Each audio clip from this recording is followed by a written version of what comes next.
Et quand je leur ai montré le système que tu m'as créé, ils étaient bluffés en disant mais ah ouais, mais ça vous pouvez l'automatiser. Et c'est que ça nous a aussi permis de faire des économies sur les outils informatiques. C'est comme je disais, en fait, on devient presque addict aux mises à jour, aux nouvelles fonctionnalités, à comment on peut aller plus loin. Et quand on voit des nouvelles fonctionnalités que tu as mis en place, on est comme des gamins, tu sais, le jour de Noël, là où tu vas découvrir tes cadeaux en disant ok, qu'est-ce qu'on peut faire maintenant, tu vois. Ma success manager, tu lui as facilité la vie de ouf. Ça prend à peu près 8 heures par semaine à gérer pour mon admin, contre avant plutôt 20. Il faut réfléchir à investissement long terme. C'est vrai que d'avoir mis tout ça en place, ça a représenté un coût, mais par contre, on a fait énormément d'économies. On a fidélisé les collaborateurs qui bossent avec nous parce qu'ils font des choses à plus haute valeur ajoutée et qui les font un petit peu plus kiffer au quotidien. Et c'est surtout qu'aujourd'hui, je n'ai plus peur de la croissance. Hello Julie, comment tu vas? La forme, merci. Et toi? Trop bien, ouais, ça va très bien. Est-ce que tu peux nous dire déjà ce que tu fais un peu, ce que fait ton entreprise? Bien sûr, ouais, avec grand plaisir. Donc moi, je suis Julie, cofondatrice de Closer Evolution. Donc Closer Evolution, notre activité principale, c'est un organisme de formation. Donc on a 3 grosses formations autour de la vente digitale et de l'entrepreneuriat. Et donc on accueille à peu près entre 200 et 300 élèves par an sur une ou plusieurs formations, puisque tout est personnalisable en fonction de leurs objectifs professionnels. Génial, merci. Et avant de nous rencontrer, pour toi, quels étaient tes plus grands défis chez Closer Evolution? J'imagine que gérer autant d'élèves, c'est pas En vrai, on avait déjà commencé à travailler sur un système très vite. On a rencontré quelqu'un qui nous a dit, mais attends, pour gérer tous tes élèves, etc. Au tout début, on fonctionnait avec un Google Sheet. Donc, t'imagines bien que 200 élèves, c'est pas possible sur un Google Sheet. Donc, on avait déjà un système informatique qui nous aidait à gérer justement toute la partie administrative, pédagogique. Parce qu'il faut savoir que quand on est un organisme de formation, on a quand même pas mal de papiers à faire signer à nos élèves. On a une certaine responsabilité vis-à-vis d'eux, donc on doit s'assurer de leur suivi pédagogique, etc., etc. Et donc, on doit aussi coordonner toute une équipe qui aujourd'hui est 100% freelance, 100% remote. Chacun bosse d'où il veut dans le monde. Donc, tu as à la fois des jurys, des coachs, une success manager, moi, une équipe administrative, et tout ça autour d'un seul élève qui peut avoir un parcours 100% personnalisé. Ouais. Et donc, c'était ça la problématique, en fait. C'est-à-dire qu'au début, le système informatique qu'on avait, il était très bien pour gérer peut-être 50, 60 élèves sur une formation, mais plus on a commencé à construire de formations, plus on a eu d'élèves, et plus c'est devenu difficile à gérer. Et surtout, ce qui m'embêtait, c'était que mon équipe n'était pas autonome pour résoudre les problèmes techniques. Parce que moi, Zapier, Make, tout ça, non, en fait, ça marche pas. En tout cas, pas aussi bien que vous. Ça va être des trucs, vraiment, tu vois, ça va être tout petit à mon échelle, mais ça va pas être fou. Et donc, je déteste dépendre toujours de quelqu'un. Vacances, maladie ou juste pas disponible. Toi, tu as 200 élèves derrière qui attendent quelque chose. Donc, du coup, ça met de la pression et c'est compliqué. Donc, c'était ça mes problématiques avant. Et pourquoi tu t'es intéressé au no-code ou à une agence qui t'accompagne ou des collectifs ou un collectif d'experts comme nous, plutôt qu'une solution qui existe déjà sur le marché, qui gère déjà les organismes de formation, etc. Parce que je veux du 100% personnalisable. Il y a déjà des offres pour les OF. On a déjà été approché par des offres pour les OF en disant nous, on t'aide à gérer tous les papiers et tout. Sauf que ce n'est pas 100% sur mesure. C'est-à-dire que je ne peux pas modifier la date d'envoi, mes process en interne. Tu vois, je ne fais pas passer mes évaluations de la même manière que d'autres organismes de formation, ce qui est OK. Et donc, pour avoir fait un comparatif avec des entreprises qui ont des trucs vraiment clés en main pour les OF, c'est bien, mais c'est absolument pas personnalisable. Par exemple, là, tu vois, on a bossé ensemble sur une structure. Dans 2-3 semaines, il y a beaucoup de choses qui vont changer. Je sais que je suis capable toute seule de changer l'automatisation des mails, les documents. Je sais faire beaucoup de choses toute seule aujourd'hui. Et donc, j'ai un truc qui est 100% modulable à mes envies, à mes besoins, à ceux de mes élèves et à ceux de mon équipe. Donc, je suis autonome. Et du coup, au-delà du sur-mesure, comment nous, dans le process dans lequel on t'a accompagné, comment on t'a aidé à simplifier la gestion de ton entreprise et comment tu dirais qu'on t'a aidé à automatiser tes process, centraliser les données, etc. C'est pas compliqué. Aujourd'hui, j'ai principalement 2 personnes qui s'occupent de tout le suivi, satisfaction, assiduité et papier administratif. pour 3 formations par mois et une trentaine d'élèves par formation par mois. Et encore, elles ont encore le temps, on pourrait accueillir encore plus d'élèves, si tu veux. Tout est facile, tout est simple, tout est clair, compréhensible. Et c'est surtout que du coup, je pourrais revenir sur un dossier d'un élève 6 ans plus tard, je suis capable de retrouver tout son historique, tout ce qui a été envoyé comme message, quels ont été ses problèmes, quelles ont été ses réussites, quelles notes il a obtenues, etc., etc. Et ça, c'est hyper important pour nous, pour Calliope, pour nos process. Donc là, j'ai 2 personnes qui sont 100% autonomes pour gérer. Je pense que cette année, on aura fait à peu près 500 élèves, tout confondus. En fait, toute formation confondue ou tout parcours confondu, avec seulement 2 personnes. Et surtout, du coup, j'avais une équipe qui était 100% dépendante de quelqu'un. Donc, j'avais une équipe aussi qui s'obligeait pas un peu à réfléchir d'elle-même. Que là, aujourd'hui, elles sont autonomes, elles savent gérer les trucs. Et au contraire, on essaie de pousser encore plus la machine que tu nous as créée. Parce que des fois, on se dit, punaise, mais on pourrait automatiser ça en plus. Allez, vas-y, bim, on y va, tu vois. Que avant, plus d'automatisation, ça me stressait parce que je me disais, ouais, mais il suffit que ça fonctionne pas. Et comme je peux pas régler le problème toute seule, ça va en créer plus d'autres. Que là, au contraire, on essaye de pousser la machine que tu nous as créée encore plus loin que ce qu'on pensait. Tu vois? C'est ça qui est génial c'est notamment grâce à vous d'ailleurs, avec la nouvelle offre qu'on met en place, c'est que justement, on fait une V1 où vous pouvez vous rendre compte des possibilités. Et ensuite, après, une fois que vous avez conscience de tout ce qui est possible de faire Ouais. grâce au no-code pour simplifier le process, Ouais. vous êtes force de proposition et vous vous rendez compte qu'il y a un univers énorme qui s'ouvre, quoi. Et surtout, tu sais, on a un actionnaire, du coup, chez Closer Evolution, qui lui aussi a plusieurs entreprises, etc., dont un organisme de formation. Et eux, au contraire, ils font plutôt 1200 élèves par an. Et quand j'ai discuté avec la personne qui s'occupe de l'administratif, je vois qu'il faut encore beaucoup de papiers à la main. Et donc, ça veut dire que forcément, beaucoup de papiers à la main, tu prends aussi beaucoup de personnes pour gérer tout ça. Donc, ça crée encore plus de conflits. Et quand je leur ai montré le système que tu m'as créé, ils étaient mais bluffés en disant mais ah ouais, mais ça, vous pouvez l'automatiser. Ah, mais ça, on n'a aucun papier qui est fait à la main 100% aujourd'hui. Tout est automatisé, on a juste à checker. C'est tout, en fait. Et c'est vrai que je me dis, mais il y a des organismes de formation qui font peut-être le double du chiffre que nous, qui n'ont peut-être même pas pensé à toutes ces solutions-là. Mais à l'ère du code, du no-code, de l'intelligence artificielle, en fait, les solutions sont infinies. Et il n'y a pas besoin toujours de se dire, OK, si je veux faire plus d'élèves, plus de clients, alors je dois avoir plus de personnes pour bosser avec moi. Non, c'est pas toujours vrai, en fait. Et surtout, justement, à l'ère d'aujourd'hui. Clairement, clairement. Mais c'est génial que tu aies compris ça parce que au départ, en fait, c'est justement ça, c'est qu'on met la solution entre vos mains et vous vous rendez compte des possibilités. Et le fait d'avoir un accompagnement long terme, qu'est-ce que tu en penses? Le fait d'avoir une première phase projet et après l'accompagnement long terme qui permet justement d'itérer Qu'est-ce que tu en penses? L'accompagnement long terme, pour moi, il n'est pas obligatoire. C'est-à-dire que ce que vous nous livrez, on est capable d'être autonome. Après, il y a toujours des petits couacs de dernière minute, il y a toujours des réglages à faire. Ça, c'est normal parce qu'il y a toujours plein de choses à regarder, etc. En tout cas, dans un système complexe comme le nôtre.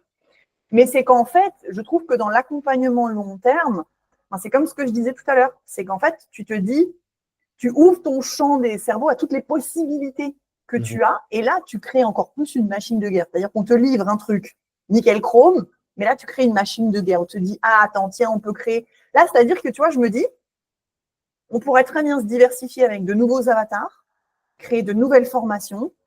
Ce serait un peu lourd à gérer dans la mise en place, ce qui est normal parce que là, il faut tout créer, etc. Mais une fois que c'est mis en place, c'est autonome, ça se gère tout seul, c'est clair, c'est concis, c'est précis, tout le monde comprend. En plus, ce que je trouve personnellement, moi qui suis une femme et qui suis aussi sensible à ça, et je bosse avec beaucoup de femmes, on est sensible à ça, Airtable, c'est beau à regarder, c'est graphique, tu vois. Ça donne envie, en fait, de bosser, tu vois ce que je veux dire? Autant il y a des outils où tu te dis non, franchement, je peux pas, ça, je suis désolée, je peux pas. Mais autant là, c'est épuré, c'est beau, c'est compréhensible. Tu vas une fiche d'un élève, tu vois tout ce qui s'est passé pour lui. Franchement, c'est le bonheur. Franchement, c'est le bonheur. Tu vois t'as eu des retours un peu de ton équipe parce que là, toi, tu parles en tant que manager. Ah oui. Ah oui. Bah déjà, ma success manager, tu lui as facilité la vie de ouf parce que avant, comme on voulait tout centraliser sur un seul et même outil et que ce n'était pas adapté pour ça, il y avait des notifications de partout. Tu avais des notifications sur Slack, tu avais des notifications sur Airtable. Et quand on voulait revenir sur un dossier, sur quelqu'un qui a une situation en particulier, il fallait rechercher partout. En fait, on se disait, attends, je sais qu'on l'a noté quelque part, mais où, je ne sais plus. Et là, c'est un seul et même outil, en fait. Enfin non, en vérité, c'est deux, mais par contre, les notifications, c'est sur un seul outil. Et je peux voir ce qui s'est passé sur une personne, mais il y a 6 mois auparavant, sans aucun problème. Et c'est un outil qui, donc, ça, non seulement ça a facilité la vie de ma sales manager, ma success manager, ça facilite la communication entre les services, c'est-à-dire que là, dans ce seul et même outil, je peux discuter avec mes sales, et mes sales peuvent discuter avec ma success manager, avec mon admin, avec moi. On peut tous résoudre un seul et même dossier en asynchrone, chacun chez soi, et on garde tout l'historique. Et je pense que le plus gros de ce que ça a fait, c'est au niveau administratif. C'est-à-dire que ce n'est pas compliqué, tu vois. Encore une fois, on est sur des formations de minimum 4 semaines, maximum 8 semaines, une session par mois, entre 20 et 30 élèves à peu près par mois. Ça prend à peu près 8 heures par semaine à gérer pour mon admin, contre avant plutôt 20. Ok, donc, là, divisé par 2. Facile. Donc ça, c'est par semaine. Exactement. Je dirais que tu as gagné 12 heures par semaine. Bah là, c'est-à-dire que tu vois, j'ai une admin qui bosse avec moi. Avant, elle était 100% concentrée sur le suivi des élèves. Là, elle m'aide à faire des réels. Elle s'éclate à faire d'autres trucs, en fait. Tu vois, la gestion des élèves. Faire autre chose que de l'admin. Exactement. La gestion des élèves. De toute façon, ça, c'est le truc qu'on avait vu ensemble quand on l'a mis en place. On s'est dit, on veut que l'admin, ce soit un tiers de son boulot de gérer tous les élèves, parce que c'est un système autonome, facile à comprendre, etc., etc. Et le reste, elle s'éclate sur d'autres tâches, parce qu'elle a aussi besoin de s'éclater à faire d'autres choses que de l'administratif, tu vois. Et là, aujourd'hui, c'est clairement possible, tu vois. Et là, en dernière réunion avec les filles, on s'est dit, tiens, le mail que les élèves reçoivent en tout début, quand ils viennent de payer, n'est pas super clair. Bah là, tu vois, on est capable, on peut le refaire toutes les 3 en autonomie. On peut réautomatiser des papiers, on peut en enlever, on peut en simplifier. On a besoin de personne pour faire tout ça. Tu vois, là où on a besoin de toi et de l'accompagnement mensuel, c'est pour pousser la machine encore plus loin. En fait. Pour ajouter une nouvelle fonctionnalité. Exactement. Et en fait, quand on est un peu à l'ère du digital et de l'intelligence artificielle, on devient addict à ça, en fait. Tu vois, souvent, je te pose des questions en disant, on pourrait faire ça? Oui. Oh mon Dieu. Ok, vas-y, on le met en place tout de suite, tu vois. Donc, non, franchement, ça rend presque addict à se dire, mais jusqu'où je peux pousser le truc? Parce que c'est pareil, entre la V1 que tu nous as faite et aujourd'hui, entre-temps, tu as automatisé la création des Google Agenda, l'invitation des élèves, plein de choses qu'elle faisait à la main avant mon admin. Aujourd'hui, elle a juste à vérifier. C'est tout. Et justement, le fait que les outils communiquent entre eux, entre HubSpot, votre Zoom, Google Agenda, tout ça est connecté à Airtable, ça aide pas mal du coup. Ouais, mais grave. Mais tu vois, non seulement ça nous a permis de faire quand même pas mal d'économies en termes de coûts humains, de personnes qui bossent avec nous. C'est beaucoup plus clair aussi pour nos élèves, parce qu'avant, ils recevaient des tonnes de mails, de papiers, ils ne comprenaient rien. Et encore, tu vois, comme je te disais, on peut encore améliorer le truc, et là, on peut le faire toute seule comme des grandes. Et c'est surtout que du coup, tu vois, je vois justement toutes les possibilités qui s'offrent à nous, toutes les mises à jour dont on n'est absolument pas tributaire, mais CPF, Calliope, etc. Je sais que j'ai un système qui peut s'y adapter à 100%. Et je sais que je peux l'emmener encore plus loin que ce que j'ai aujourd'hui. Et quand on voit des nouvelles fonctionnalités que tu as mis en place, on est comme des gamins, tu sais, le jour de Noël, là où tu vas découvrir tes cadeaux en disant « Ok, qu'est-ce qu'on peut faire maintenant ?» Tu vois. Et donc, non, franchement, c'est juste, je trouve que c'est juste incroyable. Et ça nous permet aussi, donc là où je voulais en dire, on a fait des économies en termes d'être humain. Et c'est surtout que du coup, on a des personnes qui bossent avec nous, qui font des choses à plus de valeur ajoutée. Hein, c'est pas que de l'économie. C'est elles, dans leur qualité de travail, c'est 100 fois mieux. Elles peuvent être beaucoup plus concentrées justement sur les élèves et pas sur la paperasse et l'administratif.